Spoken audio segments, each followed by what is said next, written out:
ಅವರ ಬಗ್ಗೆ, ನಿಮ್ಮ ಒಂದು ಸಂಸ್ಥೆಯ ಬಗ್ಗೆ?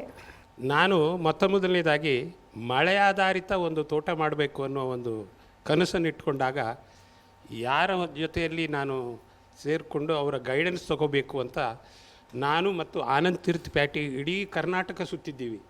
ಸಾವಯವ ರೈತರು ಅಲ್ಲೊಬ್ಬರು ಇಲ್ಲೊಬ್ಬರು ಇದ್ದರಲ್ಲ, ಅವ್ರ ಜೊತೆ ಸಂವಾದಗಳನ್ನು ಮಾಡಿ ಯಾವ ರೀತಿ ನಾವು ಮಾಡ್ಬೋದು ಸಾವಯವ ಕೃಷಿ ಅನ್ನುವ ಒಂದು ಯೋಚನೆ ಬಂದಾಗ ದೇವನಹಳ್ಳಿ ರಮೇಶ್ ಅವರೇ ಮೊದಲೇ ನಮಗೆ ನಮ್ಮ ಒಂದು ಮನಸ್ಸಿಗೆ ಬಂದಿದ್ದು.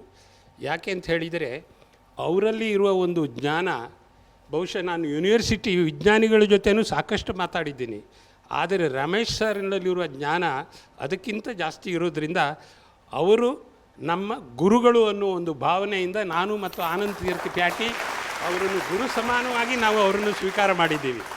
ವಯಸ್ಸಿನಲ್ಲಿ ನಾನು ಹಿರಿಯರು ಇರ್ಬೋದು, ಆದರೆ ಜ್ಞಾನದಲ್ಲಿ ಅವರ ಹಿರಿತನವನ್ನು ನೋಡಿ ಅವರನ್ನು ಗುರುಗಳಾಗಿ ಸ್ವೀಕಾರ ಮಾಡಿದ್ದೀವಿ. ಈಗ ಸಹಜ ಆರ್ಗ್ಯಾನಿಕ್ ಬಗ್ಗೆ ಹೇಳಬೇಕು ಅಂತ ಹೇಳಿದರೆ ಅದು ರೈತರಿಂದ ರೈತರಿಗಾಗಿ ಮಾಡಿದಂಥ ಒಂದು ಕಂಪೆನಿ. ಆ ಕಂಪೆನಿಯ ಅಧ್ಯಕ್ಷನಾಗಿ ನಾನಿರ್ಬೋದು, ಆದರೆ ಅದರ ಮೂಲ ಆಧಾರಿತ ಸ್ತಂಭ ಅಂದರೆ ರಮೇಶ್ ಸರ್.